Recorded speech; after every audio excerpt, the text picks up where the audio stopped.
In this video, I'm going to show you how I finished a little game I started working on 3 years ago, and a few strategies you could try to start or finish your projects. You're probably here because you're like me, someone with a lot of cool ideas who maybe even starts some but loses motivation partway through.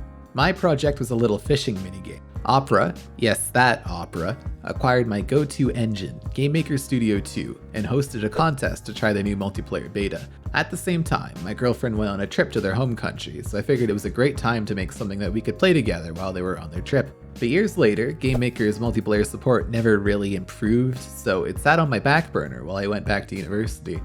A few years later I came back to it, but in game dev they say the last 10% takes as long as the first 90%. The last 10% is things like polishing features, bug fixes, making finalized art assets, or implementing the last few ideas on your list. The game is pretty simple. You move your hook onto a fish, then interact with the fish to catch it. Finally, you go back up to the surface and release it to score points. There's a few upgrades in the game, like letting you move faster, hold more fish at once, or go to a deeper tier to catch more valuable fish. It was slightly fun, but it was originally designed for multiplayer, so I knew it was missing something, and that's where I got stuck, developing the bots. But before I made the bots, I decided to plan out the features and assets I would need.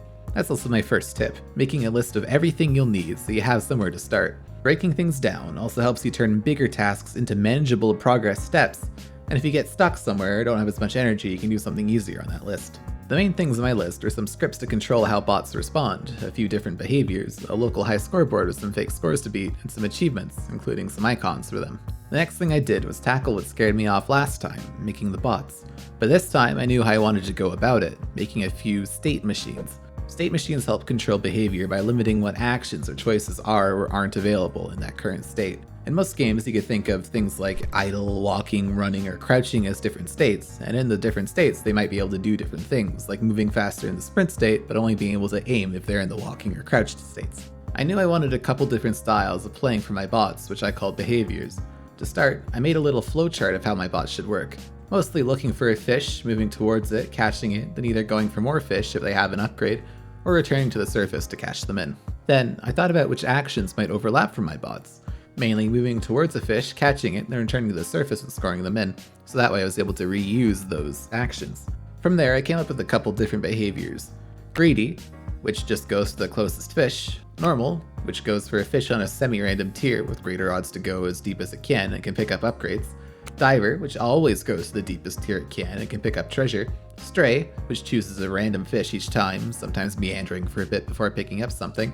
And the Lurker. This was the odd one out. Before finding a fish, the lurker chooses a player or bot, then tries to swim beside them for a bit before stealing a fish, or more preferably an upgrade from them. After some development, I tweaked the values of the normal behavior to make the champion, who doesn't have any delay after scoring fish and prioritizes upgrades. I ran into a handful of issues while programming the bots, like them trying to reach a depth that they didn't have access to. This led me to need to correct a classic rookie programming issue, magic numbers. Basically, a magic number is when you use a number instead of a variable in your code. If you want to change that number, you have to remember what it is, why it's there, and you have to find everywhere else that number is. For example, you have an enemy and it deals, say, 3 damage when the player collides with them, so you might want to reduce the player's health by 3 every time they collide. But what if you want to change that number? You'll have to find everywhere where you wrote player health -3 and change it. If you have other enemies that also subtract the player's health by 3, you'll have to remember which is which. That's the big reason why we use variables and name them properly. The variable name should explain what it is, and since that value is usually stored somewhere else, it's easy to find and change it. Well, in my case, I hard-coded the Y values of where my tiers started and ended.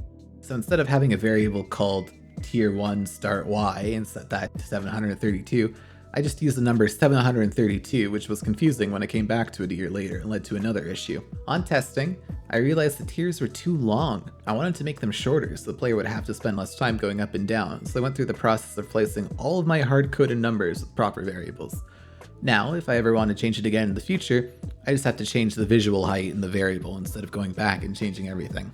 One night during the bot testing, I was stuck on a particularly nasty issue. The bot behaviors weren't matching the ones I assigned them. But instead of losing more time trying to figure out the issue, I started working on the sprites for my achievements. Like I said, that's another strategy. On days where you have lower energy or are stuck on something, you can come back to your list and work on something easier and more fun. Sometimes taking a little break on the tough parts is good too. After a week or two of head scratching, I finally got a basic system for my bots and set up a bot selection room to let the player choose how many bots they wanted to play against. From there, I added a high score board.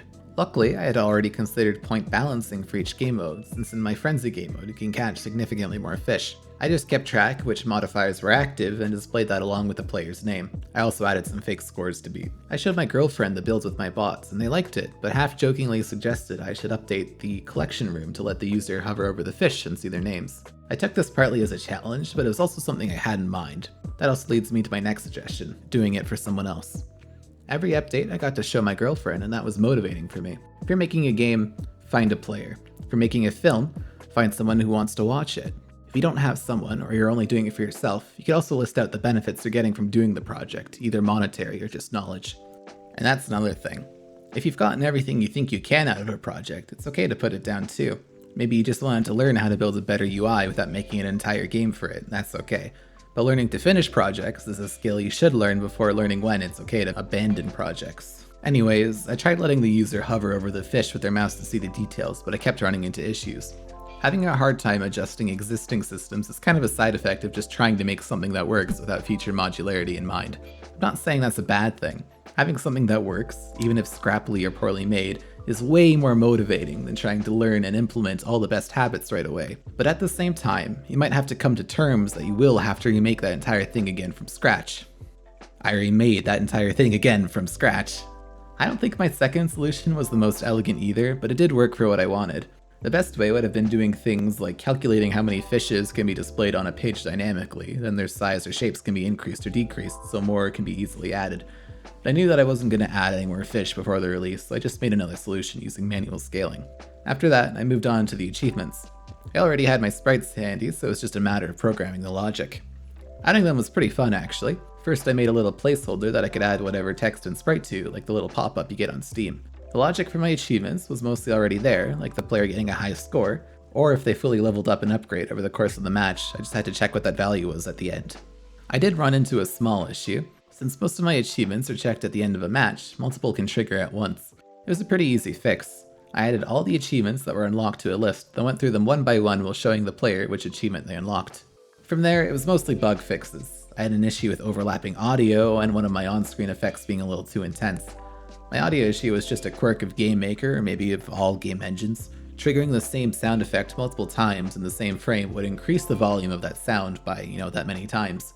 I had tried making sure that the sound effect couldn't be played multiple times, but because the check happened on the same frame that the sound occurred, it just didn't work. Instead, I made a list and removed the duplicates, then played the sounds a frame after. That's another bonus of coming back to something later when you're more skilled or have a clear head.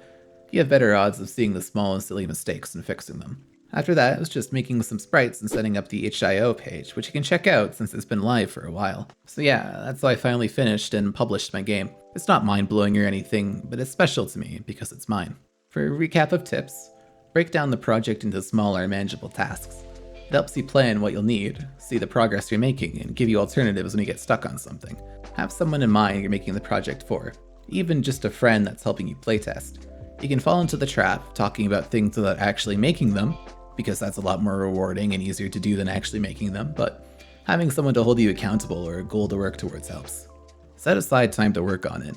Most of your progress comes from actually doing the thing instead of reading or studying it, so actually do it. You should know what you're working towards. It's okay to experiment and cut the idea when it's not working or fun. That's basically what game jams are for. But for full projects, keep in mind what you're working towards, usually finishing the project to make sales. But if you're really not having fun, figure out something you can learn and finish, like making the options menu for a game or concept art for a scene or something. And finally, perfectionism is not your friend. You can make mistakes along the way and fix them later.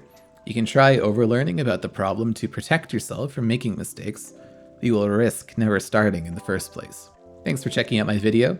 Like I said, you can play my game with the link. There's an installer or just an in-folder version. That said, don't run software suggested by strangers on the internet. At least here you have someone to hold accountable for if there's malware in it, which of course I would never intentionally include, but keep security in mind. I hope this was helpful for finishing your own projects.